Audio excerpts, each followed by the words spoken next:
Halo guys, bersama saya lagi dalam Alright Noka Channel dalam segmen Suara Orang Kampung. Alright, sehari ini saya ingin membawakan satu video untuk kita ya, seorang ataupun timbalan Mufti Pahang yang memberikan ceramah. Beliau memang terbaik ya, satu pencerahan yang bermakna dan juga menyedarkan sahabat-sahabat semua. Jadi terbaik untuk kita dengar bersama. Ya, di ucapan ini diadakan di dalam semasa perhimpunan bulanan penjawat awam Selangor. Jadi terbaik untuk negeri Selangor membawakan timbalan mufti ini untuk memberikan ya ceramah beliau semasa dalam majlis ini. Jadi tanpa buang masa sahabat-sahabat semua, saya mau kita mendengar sendiri apakah yang dikatakan oleh timbalan mufti Perlis ini, ucapan dan juga ceramah beliau yang begitu bermakna dan juga menyedarkan. Jadi tanpa buang masa, mari kita dengar bersama sahabat barakah. Saya dahului dengan penyataan tahmid kesyukuran atas pertemuan pagi ini bersempena dengan Majlis Perhimpunan Penjawat Awam dan juga pemimpin masyarakat bersama Yang Amat Berhormat Datuk Seri Aminuddin Syari, Datuk Menteri Besar Selangor. Dan seterusnya dapatlah kita bertatap muka dalam tazkirah ringkas pagi ini yang insya-Allah akan tamat sebelum jam 10.10 pagi. Hadirin hadirat sekalian, jika dihayati bait dan juga kata-kata yang kita lantunkan dalam lagu perkhidmatan awam, kita telah berjanji di dalam kata-kata ataupun bait lagu itu kita memegang amanah bangsa. Kita juga telah berikrar taat setia korban tenaga, bela bangsa dan negara. Etika kerja kita amalkan, tekun jujur dan berbudaya. Gandakan hasil dan pembangunan, berkhidmat bakti berjasa. Agama asas pegangan, perlembagaan negara dijulang. Rukun negara jadi pedoman, kitalah benteng Malaysia. Saudara-saudari sekalian, yang kita bergaris bawahkan adalah kata-kata kita sanggup untuk korban tenaga. Dalam bekerja, ayolah gigih. Tahan bersakit, mahu berpedih. Iman kuat, pantang beralih. Rakyat terlantar, kita bersedih. Memikul beban, tahan ditindih. Dalam berkorban, hatinya bersih. Penjawat awam hatinya tabah, tahan bersakit, mahu bersusah, bekerja keras, berkering basah, menjalankan tugas tidak membantah. Justru khusus bagi kita orang Islam, rakan-rakan kita yang non-Muslim boleh share lah value yang global. Kita sentiasa dituntut untuk berkorban, literally and laterally. Tidak boleh menetak jati, papan dijauh, dibelah-belah. Jangan diikut kehendak hati, kita di bawah perintah Allah. Itu kan korban. Orang Islam khususnya dia ada sifat tahu asal berkejadian. Tahu asal mula berkejadian. Tahu berpegang pada yang satu. Hamba tahu akan Tuhannya, makhluk tahu akan Khaliknya. Tahu hidup akan mati, tahu akhirat tempat berhenti, tahu syahadat pangkal ibadat, tahu iman jadi pegangan, tahu Islam penyelamat alam, tahu kaji sempurna budi. Yang agama berkukuhan, yang iman berteguhan, yang sujud berkekalan, yang amal berpanjangan. Sesama manusia kita berguna, sesama makhluk berperangai elok. Maka di dunia jadi bertuah, di akhirat mendapat barakah. Ini sifat orang yang baik. Dia sentiasa sanggup berkorban untuk kebahagiaan orang demi mendapat keredaan dari Tuhan. Sebab itu hadirin hadirat, sebagai penjawat awam, pengorbanan adalah kata yang penuh dengan makna. Kita sendiri lahir dan hidup hasil dari sebuah pengorbanan. Jika pagi ini ada di kalangan tuan-tuan usianya dah menjejak 50 tahun, maka selama 50 tahunlah begitu ramai orang yang telah menghantar kita ke keadaan kita sekarang. Pengorbanan orang sekeliling, pengorbanan diri kita sendiri. Ibu bapa yang berkorban, melahir dan membesarkan kita. guru-guru yang mendidik dan mencerdikkan juga berkorban.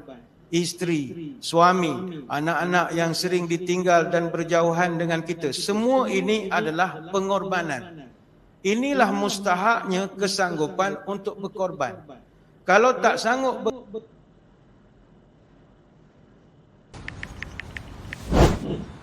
Chocolate causes acne. Bacteria cause acne. Kill bacteria with Benzac.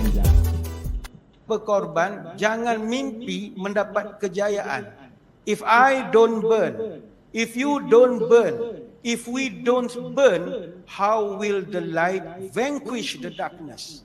Kalau kita tak sanggup membakar, orang tak sanggup membakar, bagaimana kita nak padamkan kegelapan ini dengan memujudkan cahaya? Ayo, jalankanlah tugas, tahanlah beragas. Jalankan amanah, tahan dilapah. Jalankan yang hak, tahan diinjak. Menunaikan janji, tahan dikeji. Bela rakyat, tahanlah dikerat. Membela bangsa, tahan binasa. Ini sifat orang sanggup berkorban. Bila membicarakan tentang korban, salah satu daripada perkara yang kita sering dengar ulasannya adalah tentang lagu berkorban apa saja. Lagu berkorban apa saja ni lagu yang dicipta tahun 1956 oleh Allahyarham Tan Sri P. Ramlee. Liriknya ditulis oleh Jamil Sulong.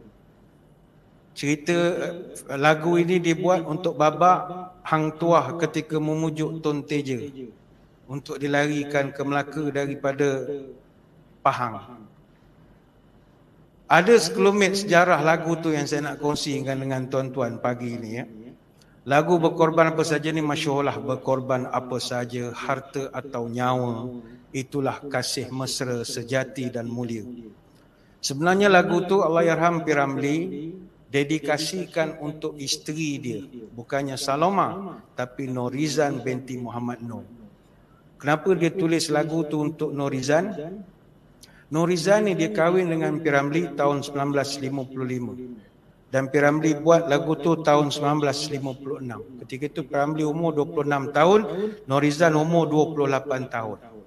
Apa sebab dia buat lagu tu untuk Norizan? Kerana Norizan korbankan kehidupan yang sebelum itu dia adalah suri kepada Sultan Perak ke-32. Mana P. Ramlee ni dia berjaya kahwin dengan isteri raja. Hebat tak hebat tuan-tuan? P. Ramlee don't play. Dia boleh kahwin dengan isteri raja. Saya tak sebutlah raja yang mana, tapi Sultan Perak yang ke-32. Tuan-tuan Google lah sendiri. Dan P. Ramlee pun dia berkorban juga kerana sejak dia kahwin dengan Norizan yang merupakan suri Sultan Perak, dia telah ambil satu keputusan tak jejak kakinya ke bumi Perak. Sehinggalah 4 Januari 1963. Selepas daripada Sultan Perak ke-32 itu mangkat. Jadi sama-sama berkorbanlah. Norizan berkorban tinggalkan kehidupan istana, duduk dengan P. Ramlee di Singapura. P. Ramlee pun korban, tak buat job pun ke Ipoh ke mana, tak ambil job langsung belah-belah Perak. Tapi akhirnya mereka berpisah. Tapi P. Ramlee ialah pada tahun 1973. P. Ramlee telah ambil Norizan untuk memegang satu watak di dalam sebuah filem. Sebab dia dah berjanji dengan Norizan, walaupun kahwin dengan saya bukan raja, tapi saya akan jadikan awak permaisuri. Permaisuri macam mana? Rupanya tahun 73, P. Ramlee ambil Norizan, jadikan permaisuri kerajaan Pasir Dua Butir. Dalam filem Laksmana Doremi. Lepaslah hajat dia nak menjadikan Norizan permaisuri. Surat buah pokok tu kan. Ni saya kalau cerita P. Ramlee sampai petang tak habis, banyak behind the scene punya cerita. Sebab itu berkorban apa saja, harta ataupun nyawa, itulah kasih mesra sejati dan mulia. Korban ni soal cinta tuan-tuan. Kita korban diri kita sebagai penjawat awam, cinta. Orang yang tidak kerja penjawat awam, dia tak tahu besar mana pengorbanan penjawat awam. Sebab masalah masyarakat ataupun rakyat adalah, dia orang kalau pandang kita penjawat awam ni, Memang dia kata kita ni lembab. Orang swasta cakap. Lembab tu bukan sekadar lembab, 6 harakat lembab. Lembab. Dia punya 6 harakat. Kalau orang lain tu 1 harakat je. Dia kata, kalau pejabat tanah lah, pejabat agama lah, ni. Persepsi tu kita tak boleh buang. Tapi we do the best, let God do the rest sajalah. Kita buat saja yang terbaik. Kita gembira dengan kerja kita. Kita korbankan masa, tenaga dan macam-macam perkara demi untuk berbakti pada agama, bangsa dan tanah air kita. Sebab itu pengorbanan ni kata-kata yang begitu dekat dengan kita, para penjawat awam. Sebagai Muslim khususnya, kita lagilah kena banyak berkorban. Korban kehendak, korban nafsu, macam-macam perkara yang tak elok, kena kita korbankan. Sebab itu dalam Quran, apa jis utama Quran? Quran ini daripada 340,740 huruf, 77,437 kalimah, 6,236 ayat, 114 surah, 30 juzu, 60 hizib, 240 makra. Apa jis paling utama sebanyak-banyak ayat itu? Kata para ulama, 8 perkara saja. Maknanya yang diulang-ulang bila dikaji balik 8 perkara saja. Pertama sekali, iman dan jangan kufur kepada dia. Yang kedua, takut kepada seksaan dia. Yang ketiga, taubat kalau buat salah. Yang keempat, husnuzan kepada Tuhan, sangka baik. Yang kelima, jangan maksiat. Yang keenam, syukur dan jangan kufur nikmat. Yang ketujuh, sentiasa ingat Allah, jangan lupakan dia. Dan yang ke-8, tidak mendahului Allah dan Rasul.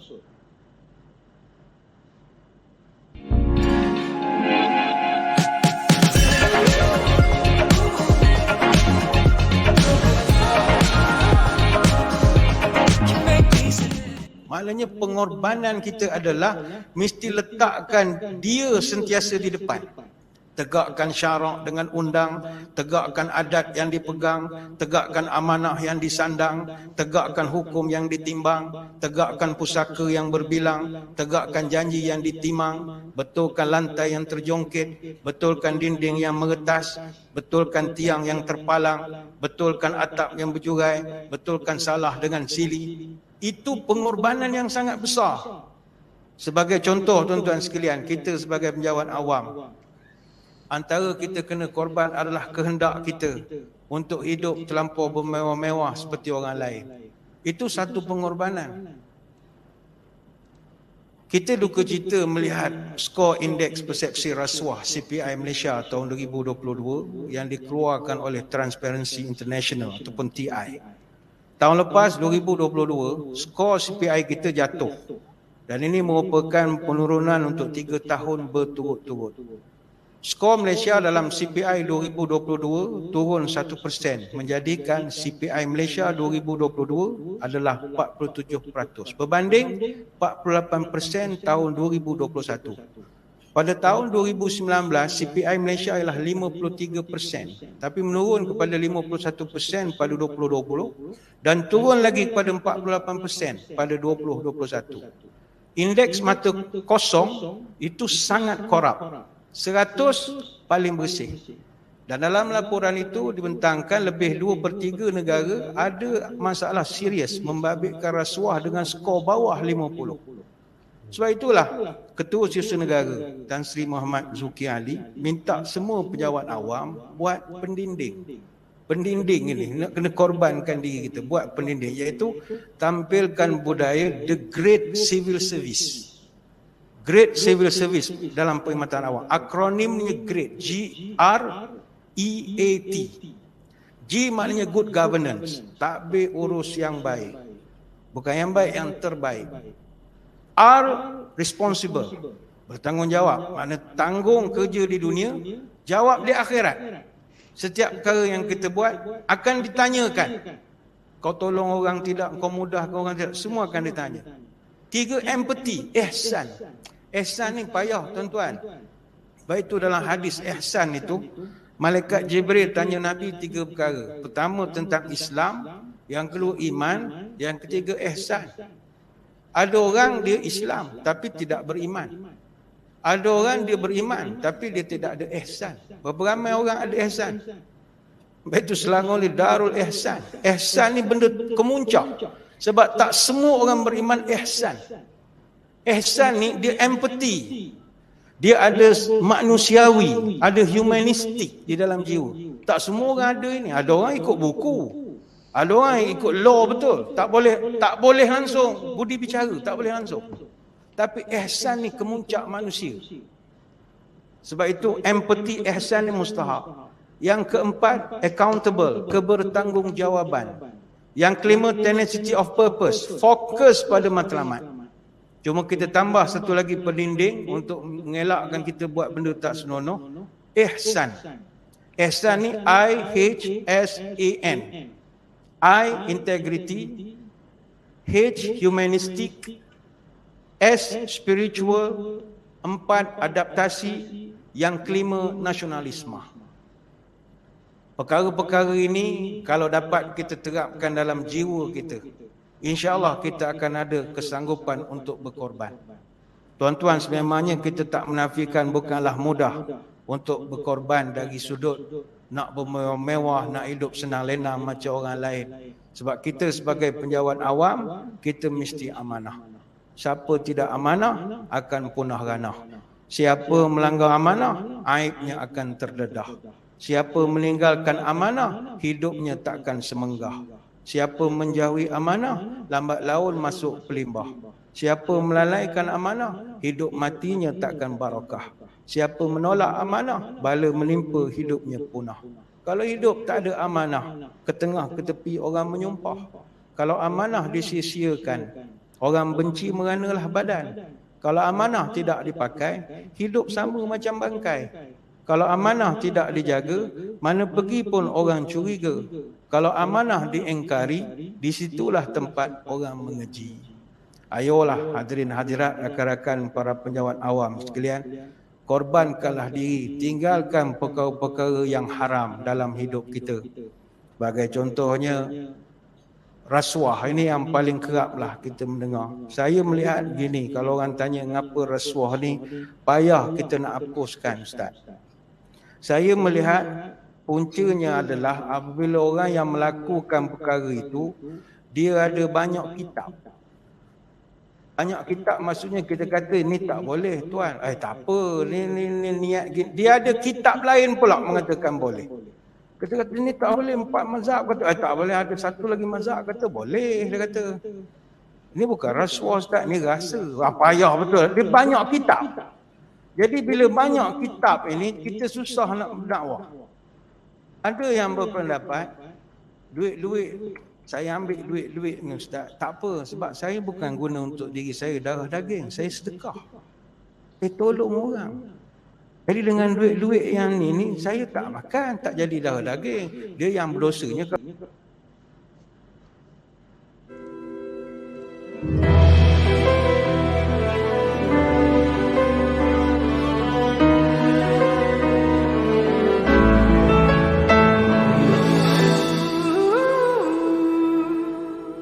Kalau jadi darah daging, dia guna kitab apa kita tak tahu itu. Tuan-tuan, Nabi Salman jama'a malan haraman summa tasaddaqa bihi lam yakun lahum fihi ajrun wa kana isruhu alaih. Siapa kumpul harta haram, kemudian dia sedekahkan, maka tidak ada pahala pun daripadanya dan dosa terbeban pula pada dia. Hadis Ibnu Hibban. Maka duit-duit kita menipu orang, duit rasuah, duit scam dan macam-macam lagi, kita jangan gunakan untuk sedekah. Sekarang ni di masjid ada scam cara baru pula ni, manusia ni kreatif betul ya. Kita kan di masjid ada scan QR code untuk sedekah masjid. Dia tukarnya QR code tu bank dia. La ilaha illallah. Orang tua-tua lurus yalah sedekah, kaya begitu Macam mana dia boleh menipu betul ya? Tak bagus tuan-tuan. Orang yang ambil duit tak elok, kemudian dia sedekahkan pula, itu takkan diterima. Ada juga berpendapat, tak apa Ustaz, ini bukan rasuah, ini hadiah. Hadiah. Bila perayaan tertentu, ramai orang hantar hadiah ke pejabat saya, jadi ini hadiah. Tuan-tuan, ya, kita dalam Islam memang kita diajar untuk jangan tolak hadiah. Ingat ya, hadiah tak boleh tolak, tuan-tuan. Dalam satu hadis kata Abdullah bin Mas'ud, ajibud da'i wala taruddul hadiyata wala tadribul muslimin. Nabi ajar, terimalah hadiah, jangan tolak hadiah, jangan memukul orang Islam, dan penuhilah undangan. Ini hadis riwayat Bukhari, Imam Ahmad dan ramai lagi. Namun untuk penjawat awam haram terima hadiah. Itu kena ingat itu. Penjawat awam tak boleh terima hadiah. Dalam Sahih Bukhari ada satu bab dipanggil Hadayal Ummal. Dalam Sahih Muslim An-Nawawi dibawakan satu bab Tahrimul Hadaya Ummal. Diharamkan hadaya ummal. Hadaya ini plural kepada hadiah. Hadiah singular, pluralnya hadaya. Ummal ni pekerja macam kita semua yang ada gaji ni. Kata Abu Humaid As-Sa'di, hadayal ummal ghulul. Hadiah untuk orang yang dah bekerja ada gaji adalah pengkhianatan. Sebab itu dalam kitab Mausu'ah Al-Fiqhiyah disebutkan, ulama tak ada selisih pendapat bahawa dilarang menerima hadiah bagi orang yang makan gaji. Maka hadiah tak boleh diterima. Sebab itu SPRM, sebab banyak sangat orang mengadu terima hadiah, orang hantar limau lah macam-macam. Macam mana nak buat? Baiklah, akhirnya kita bincang sama kita. Kita boleh terima hadiah 3F saja dipanggil. Pertama flower, yang kedua food, yang ketiga fruit. Itu yang boleh terima. Mana kita pergi mana rasmi program ke jumpa anak buah bagi buah satu bakul. Boleh. Kalau selori itu rasuah lah. Selori musangking itu rasuah lah. Setakat sebiji dua okey. Terbaik itu dia pencerahan padu daripada Ustaz, daripada Timbalan Mufti Negeri Pahang. Yang begitu terbaik sekali pencerahan beliau. Apa yang diucapkannya itu boleh diambil kira ya, bagaimana rasuah Malaysia negara kita semakin teruk dan harus ditangani segera. Inilah yang sedang dilakukan oleh Kerajaan Perpaduan Malaysia Madani, khususnya di bawah pentadbiran Datuk Seri Anwar Ibrahim, sahabat-sahabat semua. Jadi satu ucapan yang terbaik, semoga ia bermanfaat untuk kita semua. Jadi sahabat semua, sampai di sini saja. Saya sekiranya sahabat-sahabat mau memberikan sebarang komen, Anda boleh berikan komen dalam ruangan komen. Tapi ingat, komen dengan cara berhemah. Jangan menjadi seperti Walan Walautit, lebay-lebay dan juga geng sapu bersih, termasuk juga geng takut Anwar, apabila memberikan komen penuh dengan hasutan, kebencian dan juga fitnah melampau. Alright, sampai di sini saja. Izinkan saya untuk mengundurkan diri, dan seperti biasa peribahasa mengatakan, kapapun kangkap, dua ton keinginan. Dalam bahasa Melayunya, tepuk dada, tanya selera. Sekian saja daripada Alright Nampak Channel. Saya kita berjumpa lagi dalam info dan update yang seterusnya. Sekian. Bye-bye.